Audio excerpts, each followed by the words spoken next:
Ayan o. Duty tayo para may panghulog sa SSS. At nang makauwi na ng Pilipinas. Uwing-uwi na ang lolo ninyo. Kaso may tinatapos pa. Tinatapos na hindi matapos-tapos. Kaya tiyaga lang. Habang kaya pa, habang malakas pa. Subukan nating tapusin. Subukan nating itawid.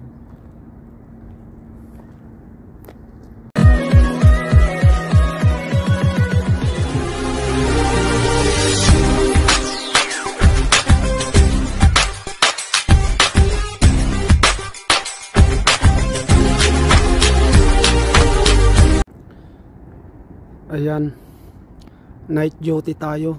Nandito tayo sa Princess Nora University.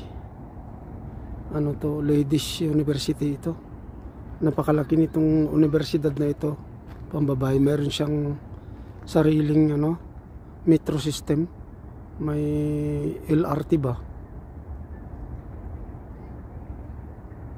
Na nagkukonek sa lahat ng mga departments, mga colleges.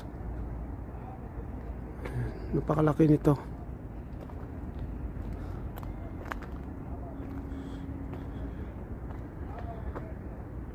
So malapit na ito pala sa King Khalid International Airport. Itong university na to, Princess Nora University.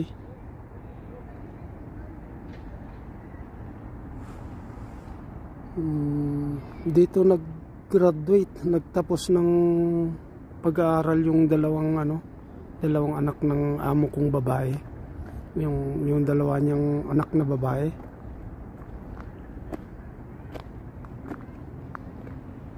Yung panganay at saka yung pangalawa dito nagtapos ng kanilang mga kurso.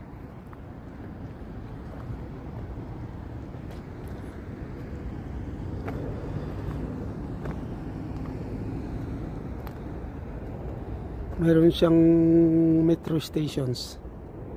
Ayan. Mayroon din palang football stadium dito. Oh. Yan Ayan. Football stadium. Kanya bleachers ng football stadium.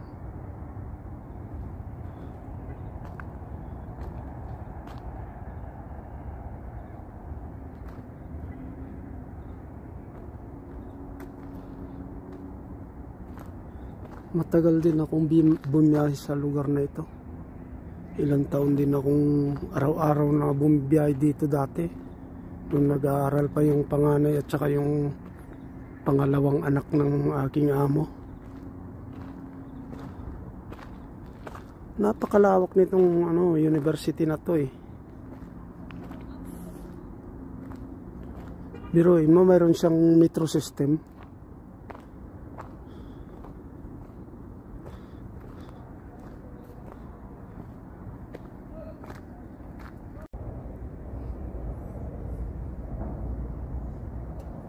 Ganito kasi kaya napa-duty tayo ng gabi.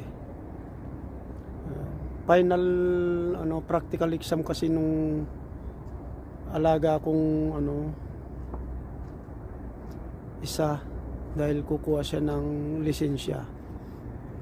Kaya yan, final exam na niya. Hopefully makukuha na niya yung kanyang lisensya. Nag-iba kasi yung sistema nila sa pagkuha ng lisensya. Hindi kagaya nung kami pa na madali lang kumuha. Ngayon medyo pahirapan na.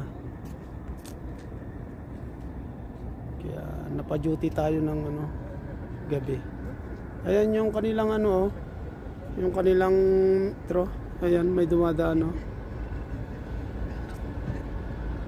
metro system ng ng Princess Nora University. O diba, ang laking universidad. Ano to? Women's University. Exclusively sa mga babae lang.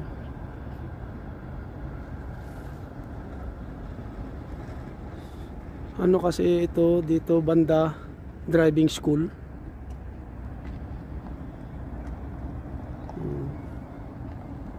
Para sa mga kumukuha ng lisensya.